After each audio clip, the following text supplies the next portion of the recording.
संतों की तपोभूमि तारा में आगामी 30 जनवरी से 3 फरवरी तक संतों का समागम और एक बहुत बड़ा भव्य आयोजन होने जा रहा है, जिसकी तैयारियां पिछले 2 महीने से चल रही हैं।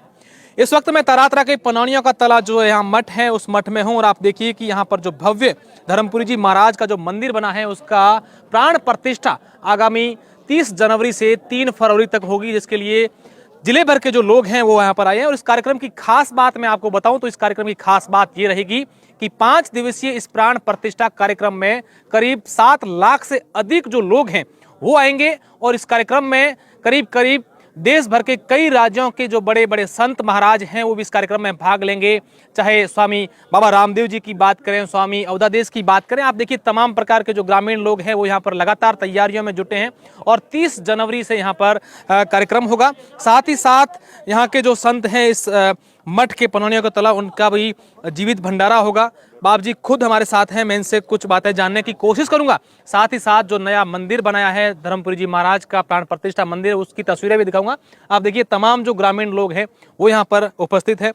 महाराज जी प्रणाम। महाराज जी बहुत बड़ा कार्यक्रम अपने आप में होने जा रहा है, 5 से 7 लाख लोग यहाँ आएंगे। क्या कार्यक्रम की रूपरेखा रहेगी और क्या मुख्य कार्यक्रम है? मुख्य कार्यक्रम तो जो गुरु महाराज का जो मंदिर बना है उसकी प्राण प्रतिष्ठा और मेरा आज जीवित भंडारा और 5 दिवसीय का 2 दिन 30-31 जनवरी और 3 फरवरी तक 5 दिवसीय कार्यक्रम है।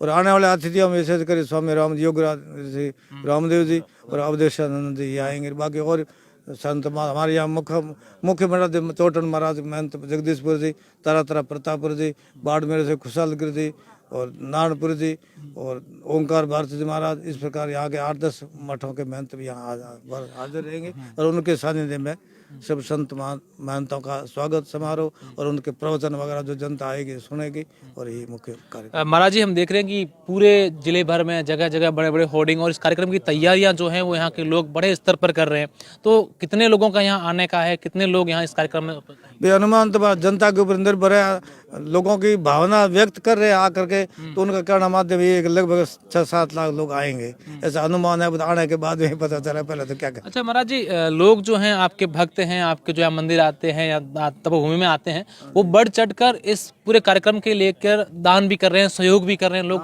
आगे बढ़कर कर रहे हैं और तन से मन से धन से सब तरह से सहयोग कर रहे हैं। वो शारीरिक सेवा भी कर रहे हैं आने वाले व्यक्तियों के लिए और मन से भी दूसरे लोगों को प्रेरणा दे रहे हैं और आर्थिक सहयोग भी यथाशक्ति वो लोग कर रहे हैं अपना जो। अच्छा, कोई भी कार्यक्रम होता है, इतना बड़ा कार्यक्रम 5 से 7 लाख लोग अगर 5 दिनों में आते हैं उनके लिए बहुत मैन पावर की जरूरत है, लोगों की जरूरत होती है, काम सारे सहयोग की, सारा मैनेजमेंट देखने की, वो सब लोग स्थानीय लोग ही कर रहे हैं। स्थानीय लोग ही कर रहे हैं। बाकी सरकारी विभाग के लोग वो भी, पुलिस प्रशासन है, कलेक्टर के माध्यम से, एसपी के माध्यम से वो लोग भी यहाँ आके गए, निरीक्षण करके गए हैं और अनुमान वो खाद्य निगम बना उनको भी कहा हुआ भी यहाँ का जो भोजन बना हुआ भोजन होगा उसके लिए और जो कच्चा भोजनों के लिए उसको जांच करे, जैसे कि आने वाले किसी व्यक्ति को उसको कोई परेशानी ना हो। बहुत अच्छी बात है। अच्छा, और सेवा दल भी यहाँ पर एम्बुलेंस भी यहाँ तैयार रखेंगे, अचानक को हो जाए तो यथास्थान उसको शीघ्र पहुँचा जाए और एक दूसरे भी हिसाब से होगा। अच्छा बाप जी, जो आपके भक्त यहाँ आएंगे उनके लिए बाप जी का क्या मैसेज है, उनको क्या कहना चाहेंगे? मैं कहना तो हमें ये एक भी आओ धर्म दर्शन करो और इस मंदिर के ऊपर और प्रोड़ के ऊपर जो वेदों के मंत्र लिखे हुए हैं, कोई व्यक्ति अगर एक मंत्र का अगर अपने जीवन भर आचरण करेगा, व्यवहार करेगा तो जीवन सफल हो जाएगा। धर्म का उपदेश प्राचीन ऋषि मुनियों से आदिकाल से आज तक जो अपन धर्मशास्त्र में ऋग्वेद, ये चार वेद और 6 शास्त्र और मनुष्य स्मृति के अंदर जो भी मनुष्य मानव मात्र कल्याण के लिए जो भी उपदेश मार्ग रास्ते बताए हुए उनका प्रचार प्रसार करना और उसको पालन करना, नियम का आदर्श प्राचीन भारतीय ऋषि मुनियों की संस्कृति का नियमों का आदर्श और पालन करना, दूसरों को भी सर्वे भवन्तु सुखिनः सर्वे सन्तु निरामया का मैसेज जाए।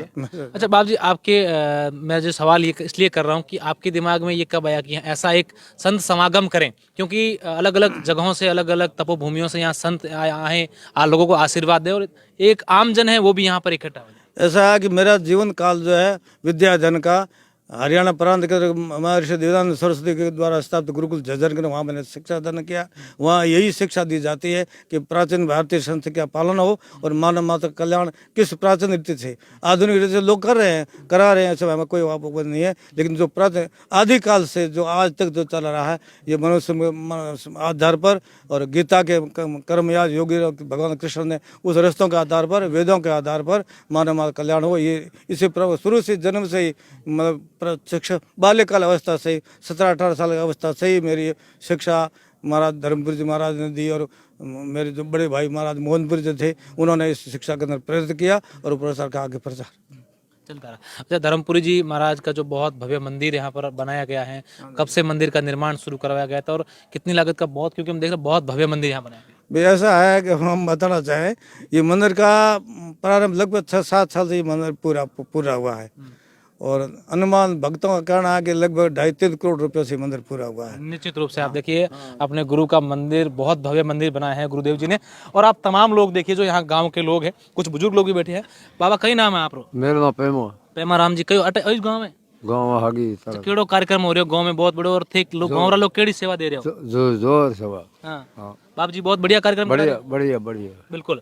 अब मैं आपको जो मंदिर है वो दिखाने की भी कोशिश करूंगा। आप देखिए भव्य मंदिर जो यहाँ बनाया गया है धर्मपुरी जी महाराज का, और जैसा कि उन्होंने बताया कि पिछले 6-7 साल से इस मंदिर के निर्माण कार्य चल रहा था और इस मंदिर की जो लागत है 2.5 से 3 करोड़ रुपए की इस मंदिर की लागत आई है। और आप देखिए बहुत ही भव्य मंदिर जो यहाँ बनाया गया है और यहाँ की कलाकारी मंदिर में जो यहाँ पत्थर लगाया गया है, नक्शे की बात करें, जो डिजाइन की बात करें, वो एक अपने आप में भव्य मंदिर है। आप देखिए बाप जी धर्मपुरी जी का जो मंदिर यहाँ पर निर्माण करवाया गया है वो मैं आपको अंदर की तस्वीरें भी दिखा दूं। ये मंदिर के अंदर की जो तस्वीरें हैं वो है, मेरे सहयोगी को कहूंगा कि पीछे की तरफ भी हम पूरा का पूरा जो मंदिर है आपको दर्शन करेंगे। और जो प्राण प्रतिष्ठा कार्यक्रम इस मंदिर की है 2 से 5 फरवरी, वो 30 जनवरी से 3 फरवरी तक, यानी कि 5 दिवसीय ये कार्यक्रम होगा। और प्रत्येक पोल पर जैसा कि महाराज जी ने बताया कि एक मंत्र लिखा हुआ है, इस मंत्र को जो लोग पढ़ेगा उनका जीवन उद्धार होगा। और तमाम प्रकार के जो यहाँ अलग अलग मंत्र हैं वो भी लिखे गए हैं, इसके ऊपर आप उकेरे गए हैं। देखिए मंदिर को बहुत ही भव्य तरीके से यहाँ पर बनाया गया है।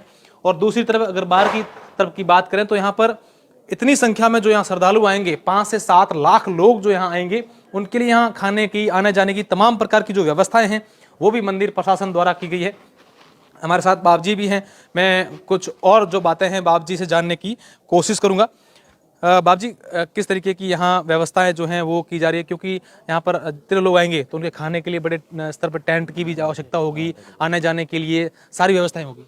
हाँ, खूब व्यवस्था की हुई है और सभी ग्रामीण और आस पड़ोस के गांव पूरी जोरों पर तन मन धन से लगे हुए हैं। और जिमाने के लिए 10 से 20 हजार लोग एक साथ जिम सकते हैं, इतने लोगों की व्यवस्था जिमाने के लिए की हुई है। और भोजन बनाने के लिए अलग से व्यवस्था की हुई है सभी। और बैठने का जो बड़ा डॉम है उसमें 20 हजार लोग एक साथ बैठ सकते हैं, इतनी बड़ी व्यवस्था है। बाहर से संत जो आएंगे, बड़े संत आएंगे, वो क्या प्रवचन भी यहाँ करेंगे? ऐसी उनकी सभाएं भी होगी, इस प्रकार का कोई कार्यक्रम? हाँ जी, जो अपना मुख्य मंच बना हुआ है, धार्मिक मंच है, वहाँ दिन में कथा चलेगी और प्रवचन भी संतों का होता रहेगा। रोज प्रवचन नए संत आएंगे, उनका प्रवचन चलता रहेगा। जी बिल्कुल, प्रवचन चलता रहेगा। यहाँ कुछ और व्यवस्थाएं देख रहे हैं आप बताएं सर, क्या नाम है आपका? मेरा नाम तिलोकाराम शेख सर। तिलोकाराम जी, कब से आप लोग व्यवस्थाएं देख रहे हैं? आप करीबन पिछले 2 महीने से लगे हुए पूरा कार्यकर्ताओं के दल के साथ में, या तरातरा नहीं पूरे आसपास के गांव के जो 25-30 की पड़ते हैं दूरी में, सभी भक्तों का 36 कौम का लोगों का या बढ़ चढ़ करके सहयोग है। रात दिन मेहनत कर रहे हैं और लगभग हमने पूरा प्रयास किया गया 2.5-3 लोगों के लिए, जैसे प्रतिदिन 60-70 हजार लोग आते हैं तो उनके लिए जो है सारी व्यवस्थाओं का अंजाम देने का प्रयास हमारा चल रहा है। अच्छा, तो कितने लोग यहाँ आएंगे यहाँ पर और क्या व्यवस्था, कितने लोग? हमारे को यहाँ प्रतिदिन शुरुआत में लगभग 50 से ऊपर के लोग प्रतिदिन मान रहे हैं। चूंकि ये मेला है, लोगों का आगमन रहेगा, जाना रहेगा, आना रहेगा। और रात्रिकालीन जो है भजन संध्याओं का कार्यक्रम है। दिन को यहाँ नैनीबाई के मायरे का कथा वाचन राम मंदिर जी दासी के द्वारा प्रस्तुत की जाएगी। और सबके लिए उधर भोजन के भी 5 बड़े टेंटों के अंदर जो खाने की व्यवस्था है और रुकने के संतों का वगैरह जैसे प्रकार से जो VIP मेहमान वगैरह सबके लिए अलग अलग प्रकार से व्यवस्था की। रमेश मिर्दा जी हैं। सर, क्या युवा जो संत यहाँ आएंगे, बड़े यहाँ लोग आएंगे, तो उनकी व्यवस्थाओं के लिए, लोगों की व्यवस्थाओं के लिए आप आसपास के क्षेत्र के युवाओं से, लोगों से क्या अपील करना चाहेंगे ताकि यहाँ पर लोग आकर अपनी सेवाएं दे सकें? विगत 1 वर्ष से इस महोत्सव को लेकर तैयारियां की जा रही है और विगत 2 माह से संपूर्ण भारतवर्ष से भक्तगणों को आमंत्रित किया जा रहा है। भक्तों के मनोभाव को देखते हुए और लोगों की अपार श्रद्धा को देखते हुए यहाँ पर बहुत ही बेहतरीन तरीके के साथ में अलग अलग जिम्मेदारियां प्रदान करते हुए यहाँ पर समितियां बना करके उनको व्यवस्थित रूप से करने का प्रयास किया जा रहा है। और मैं सभी भक्तगणों से गुजारिश करना चाहूँगा, धर्मपुरी जी महाराज के इस भव्य मंदिर की पावन प्राण प्रतिष्ठा और 5 दिवसीय विराट संत समागम के अंदर अधिकाधिक संख्या के अंदर पधार कर धर्म लाभ प्राप्त करें और आप सभी अपने जीवन को पुण्य लाभ अर्जित करें। निश्चित रूप से हर कोई यहाँ जो व्यवस्थाओं में लगे हुए हैं। विक्रम सिंह जी तरातरा है। विक्रम सिंह जी, कार्यक्रम की जो रूपरेखा है वो क्या रहेगी और किस तरीके से यहाँ कार्यक्रम को अंतिम रूप दिया जा रहा है इस पूरी व्यवस्थाओं को लेकर, क्योंकि अब 30 जनवरी को ज़्यादा दिन नहीं बचे हैं। 30 जनवरी से लेकर के 3 फरवरी तक पन्नानियों का तला में एक महासंत समागम होने जा रहा है, जिसमें देश भर के साधु संत यहाँ पधारेंगे। और ये मेरे लिए नहीं, ये बाड़मेर के लिए गौरव का विषय है कि पूरे भारतवर्ष से इतने बड़े संत आएंगे। और इसको लेकर के कुछ हमारी तैयारियां हैं। जैसे हम मोटा मोटी ये मान रहे हैं कि 5 दिन में 5 से 7 लाख लोगों का यहाँ आने का अनुमान है। अच्छा, मेरा आपसे आखिरी सवाल है। सब काफ़ी लोगों से बात कर ली, एक चीज़ मैं जानना चाहूँगा, यहाँ अगर कोई बाहर के लोग हैं, भक्त हैं या कोई संत हैं यहाँ आना चाहें तो उनके लिए आप एड्रेस कैसे बताएंगे ताकि यहाँ सीधे पहुँच पाए? हम एड्रेस के लिए हमारी कुछ व्यवस्थाएं हैं। व्यवस्था उनमें ऐसा है कि सोशल मीडिया है और हमने पूरे बाड़मेर से इधर चौटन से सारी जगह हमने ये व्यवस्था कर रखी है। वहाँ बोर्ड लग रखे हैं, बैनर लग रखे हैं और मतलब हर 5 किलोमीटर पे 2-2 किलोमीटर हमने निशान बता रखा है। वहाँ से आने के लिए हमारा ये रास्ता है और वहाँ पहुँचने की जगह गूगल लोकेशन। बाड़मेर शहर से रानीगांव की तरफ आना है या किस तरफ, क्या उसका रूट मैप क्या रहेगा? यहाँ आने के लिए सभी तरीके से रास्ते खुले हैं। रानीगांव होकर के भी रास्ता आ सकता है, लेकिन रानीगांव पे भी हमने बहुत बड़ी एक निशान बोर्ड प्रो लगा रखी है। इधर चौटन से आने के लिए सांवलोर से एक रास्ता है। इधर अहमदाबाद से आने के लिए हमारे पास बासडाऊ में एक रास्ता है। बासडाऊ से ईसरोल आएंगे, वहाँ से भी एक रास्ता है। तो हमने सारी जगह यहाँ पहुँचने के जितने भी गंतव्य हैं उन सारे गंतव्य स्थान पे हमने बोर्ड और निशान प्रो लगा रखे हैं। तो आप भी अगर देख रहे हैं इस वीडियो को, तो आप देश के कहीं से भी हैं आप लोग, तो इस संत समागम जो एक बड़े स्तर का यहाँ बाड़मेर में होने जा रहा है, तरातरा के तपोभूमि पनानियों का तला जो यहाँ पर मठ है, मंदिर, यहाँ बहुत बड़े धार्मिक जो मंदिर बना है धर्मपुरी जी महाराज का, आप देखिए किस तरीके से बहुत बड़ा मंदिर, और पूरे गांव को इस तरीके से इस लोगों ने इस प्रकार से व्यवस्था करके और पूरे गांव में लोगों के आगमन के लिए जो यहाँ श्रद्धालु आएंगे, भक्त आएंगे, उनके लिए व्यवस्था कर रखी है। तो आप भी इस संत समागम में भाग लीजिएगा और संत महात्माओं का आशीर्वाद जरूर लीजिएगा। शुक्रिया, धन्यवाद।